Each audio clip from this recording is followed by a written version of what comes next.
everyone. Lately, I've been talking about what I think the best decade would be to be a fantasy writer, and the most recent one of these, I gave my third place choice. Today I'm doing second place, and that's the 1950s. It was just a slower time. And in addition to that, there was a comment posted on one of the videos that was so insightful, I'm including it here. Credit to Karin for this thought. But we had just entered the atomic age in the 50s. People had good reason to be afraid. And so they had good reason to seek other worlds as refuge. I think that's how she put it.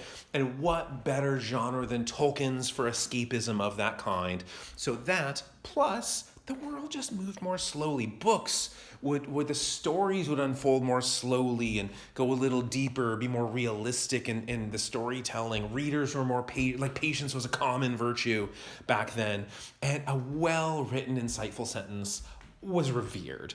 And it wasn't just all consumerism in the way that it is today. People bought stuff, obviously. I mean, like, the economy was strong. The post-war economy was going well. And so you could afford like houses in bulk, but people weren't buying urgent junk all the time. And like today, half of the junk they're buying is art.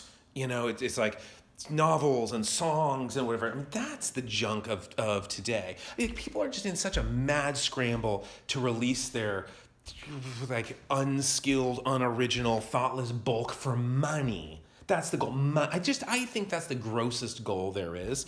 And this is the grossest pursuit of it. But readers, audiences have come to accept it. I'm not one of them. And they've kind of come to expect that kind of pacing. It wasn't always that way. I mean, going back to Tolkien, there's a 17-year gap between The Hobbit and Lord of the Rings. Nobody seemed to care. Faust 1 and 2, there's a 24-year gap. I mean, I could do 20 examples of these giant gaps, and I'm sure people could come up with 20 qualms about my examples, but it's hard to deny the truth that today people are less patient. All you have to do is look at the fandoms of Patrick Rothfuss and George R. R. Martin, and it's not just a lack of patience, it's belligerence in those audiences, demanding. But what I find funny, is these same people who condemn Patrick Rothfuss for being meticulous. Patrick Rothfuss could make way more money if he just put out a bunch of trash, just fast trash, for money. Oh, he could make a fortune, and he doesn't do it because he cares about art, and we condemn him for that. And yet, we celebrate people who just rush out their garbage for money. And so it just makes me feel like I'm living in a global goodwill on a never-ending Black Friday.